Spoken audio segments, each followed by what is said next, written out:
I, 29M, have a sister Emma, 26F, who has always been my parents' favorite child.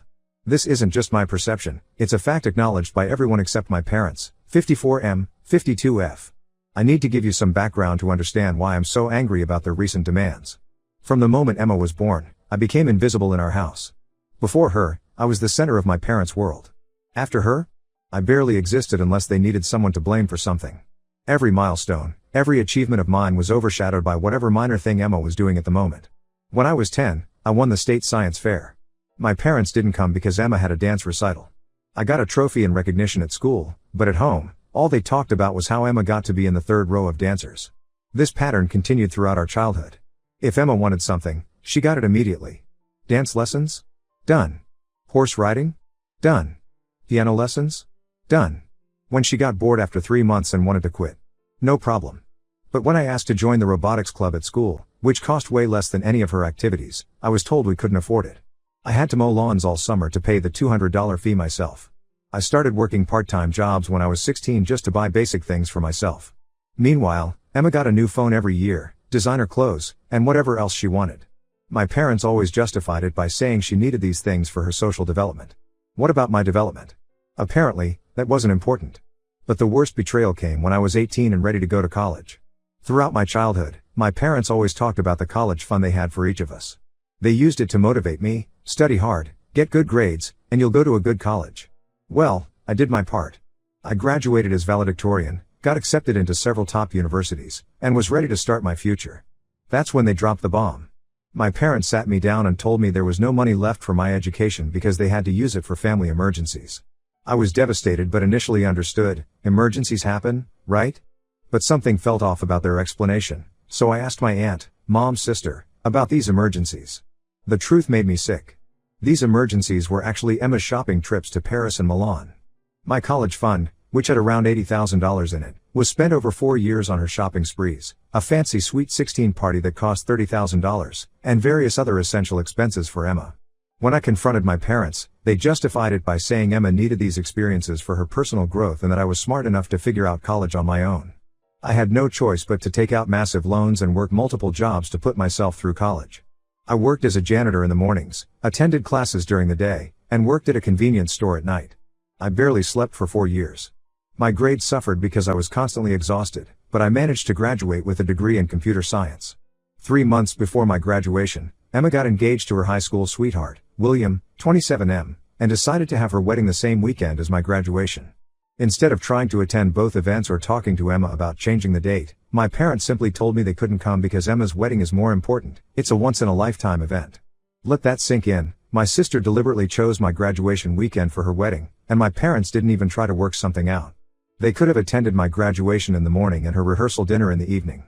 But they didn't even consider it. They just expected me to understand that, once again, Emma's wants trumped my achievements. After graduation, I moved across the country and limited contact with them. I built a successful career in tech, paid off my loans, which took 5 years of living like a monk, and met my wonderful wife Irene, 28F. We got married last year in a small ceremony. I didn't invite my parents or Emma. My aunt and uncle, who had always supported me and even helped me with some college expenses, were there. Now, karma has finally caught up. Emma's perfect marriage is falling apart because William is divorcing her. They claim it's because she can't have kids, something about fertility issues, but knowing Emma, there's probably more to the story. My parents called me yesterday, crying about how Emma is devastated and needs financial help because William cleaned out their joint account before leaving. They want me to help her get back on her feet. I laughed and hung up. Now my phone is blowing up with messages from relatives saying I'm being cruel and need to help my sister in her time of need. My parents are saying I'm being petty about ancient history and need to be there for family. Some cousins are posting on social media about how I've changed and become heartless. The thing is, I don't feel bad at all. I struggled for years because they gave my money to her. I lived on ramen noodles and worked until I was exhausted while she was shopping in Europe with my college fund. Now she needs help and suddenly I'm family? Where was this family spirit when I was working 3 jobs to pay for my education? Where was it when I had to choose between buying textbooks or eating lunch? My wife supports my decision but says I should at least hear them out for the sake of getting closure. But I have my closure. I succeeded despite their best efforts to hold me back. Ida for refusing to help? Update 1 first, I want to thank everyone for their support on my last post. The responses were overwhelming, and many of you shared similar stories that made me feel less alone. A lot has happened in the past 2 weeks, and it's gotten even messier than I imagined. After my post went viral, my aunt, mom's sister, reached out to me. She'd been carrying guilt about something for years and decided it was finally time to tell me the whole truth. We met for coffee, and what she revealed made my blood boil all over again. Remember how my parents used my college fund for Emma's shopping trips and Sweet 16 party? Well, that wasn't even half of it. The real story is much worse. During Emma's college years, she had this idea that she was going to be some big entrepreneur. She started 3 different businesses, each one failing more spectacularly than the last. Her first venture was a boutique selling curated vintage fashion, basically overpriced second-hand clothes she bought from thrift stores. She convinced my parents to invest $25,000 from my college fund to rent a space and buy inventory. The store lasted 4 months before closing because she spent more time shopping for herself than running the business. The second failure was a makeup line she called Emma's Essentials. She claimed she had contacts in the industry, she didn't, and could start the next big beauty brand. Another $20,000 from my fund went into that brilliant idea. The products were cheap knockoffs from China that caused allergic reactions in several customers. They had to recall everything and pay for medical bills. But the third venture takes the cake. She started a lifestyle blog and brand called Living Like Emma. Yes, really. She convinced my parents she needed another $15,000 for professional photos, a website, and brand development. She spent most of that money on clothes and props for her Instagram photos. The blog got less than 100 followers before she abandoned it. All of this happened while I was working myself to exhaustion trying to pay for college. Every time one of her businesses failed, my parents covered her losses with more money from my fund. My aunt showed me the bank statements. They even took out loans against their house to cover some of Emma's debts after my fund was empty. But here's where it gets even more interesting. Remember William, who's supposedly divorcing Emma because she can't have kids? That was a complete lie. My aunt revealed that William actually left because he discovered Emma had been stealing money from his family's business where she worked as an accountant. Apparently, Emma had been embezzling funds for over 2 years to cover her shopping addiction and remaining debt from her failed businesses. She thought she could replace the money before anyone noticed, but an external audit caught the discrepancies. William's family has solid proof of her stealing nearly $100,000, but they chose not to press charges to avoid a scandal that would hurt their business reputation. Emma didn't just lose her marriage, she lost her job, her in-laws' respect, and her reputation in their social circle. She's now living with our parents, who are once again trying to shield her from the consequences of her actions. Yesterday, things escalated even further. Emma somehow found out where I work, probably through a relative, and showed up at my office unannounced. She was wearing designer clothes and carrying a new Louis Vuitton bag. Apparently she's still shopping, crying about how everyone had abandoned her and how she needed her big brother's help. When I refused to leave my meeting to talk to her, she completely lost it. She started screaming in the lobby about how I was abandoning family and how I owed her because she made me stronger by struggling through college. Security had to physically escort her out while she was yelling that I was dead to her. Real mature. My parents called within an hour to berate me for humiliating Emma. According to them, I should have at least heard her out because she's going through a hard time. Then they dropped another bomb. They're struggling financially because they've been paying off Emma's credit card debt for years. She has over $50,000 in credit card debt spread across multiple cards. Here's the kicker, they tried to guilt trip me by saying they might have to sell their house to help Emma, and it would be my fault for not helping my sister. I told them they made their choice years ago when they stole my future to fund hers, and they can deal with the consequences now. The family is now completely divided. My mom's side is mostly backing Emma, saying she's troubled and needs family support. My dad's side is split, some think I'm right to maintain boundaries, others think I'm being cruel to my little sister who made mistakes. A few cousins who initially sided with Emma changed their minds after seeing her meltdown at my office. My wife is furious about Emma showing up at my workplace and suggests we move and change our numbers because Emma keeps finding ways to contact us. She's been making fake social media accounts to message me and even tried to contact my wife's family to get to me. I've already informed my company's security about the situation and shown them Emma's picture. They've added her to a list of people not allowed in the building. I'm also documenting everything in case we need a restraining order. Emma's latest message claims she's going to expose me for being an abusive brother who never protected her. I actually laughed at that one. I have bank statements showing how she stole my future, but sure, I'm the abusive one. I'll update again if anything significant happens, but for now, I'm focusing on protecting my family from Emma's chaos. Update 2: the situation has completely exploded since my last update. Remember how I mentioned William's family had proof of Emma's embezzlement? Well, I now have the full story, and it's way worse than anyone imagined. My cousin David, who works in accounting at William's family business, reached out to me last week. He'd been going through their financial records for the upcoming audit and found something disturbing.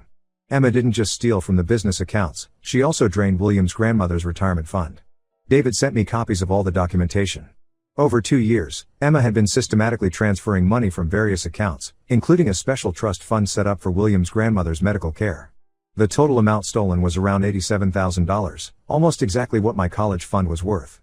The irony isn't lost on me. But it gets worse.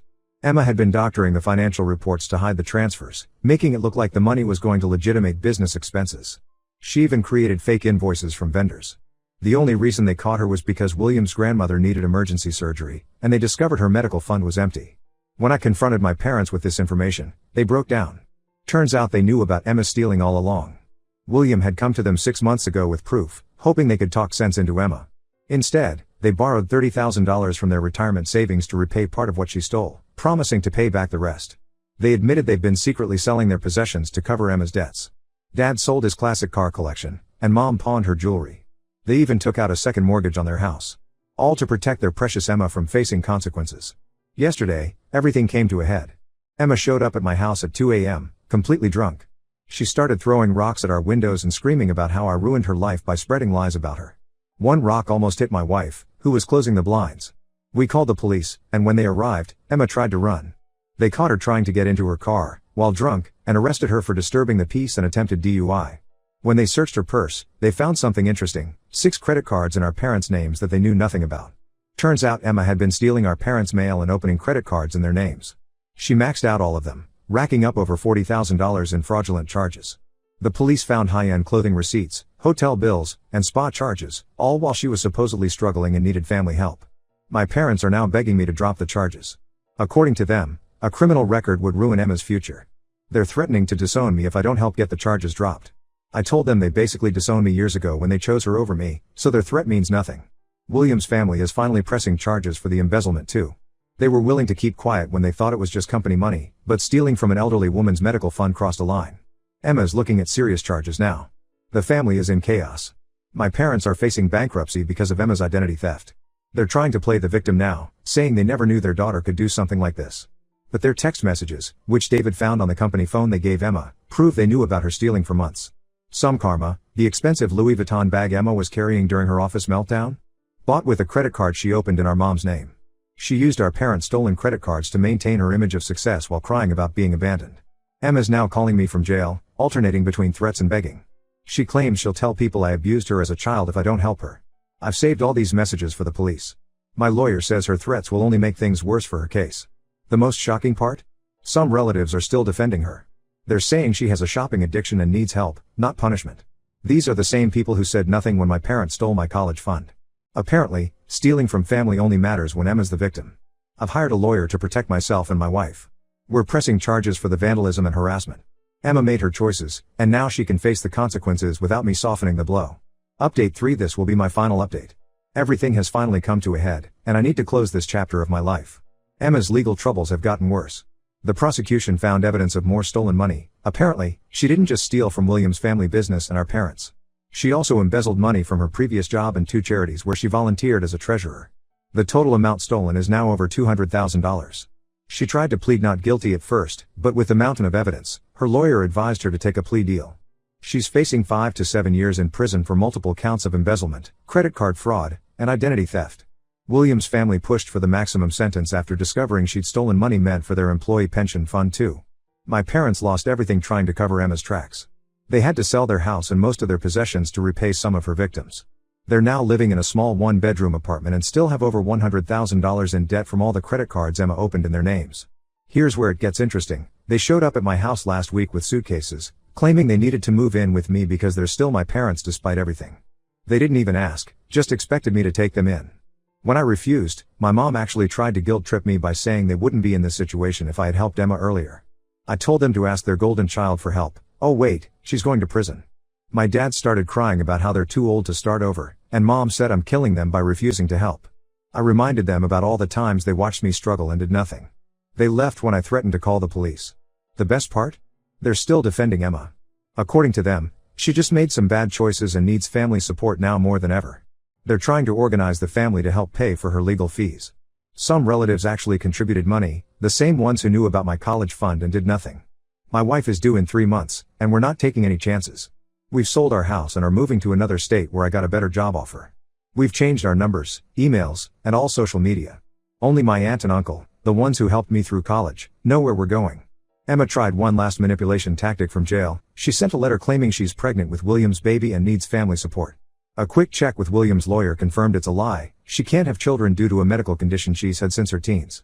She knew this before marrying William but hid it from him. Some relatives are still trying to guilt me about abandoning family in their time of need. They say I'm being cruel by moving away when my parents are elderly and struggling. These are the same people who watched me work 3 jobs to pay for college and said nothing about my parents' treatment. My aunt, mom's sister, finally revealed why my parents favored Emma so much. Apparently, she was their miracle baby after they were told they couldn't have more children. They were so grateful to have her that they spoiled her completely. My aunt says she regrets not speaking up sooner about how toxic their favoritism was.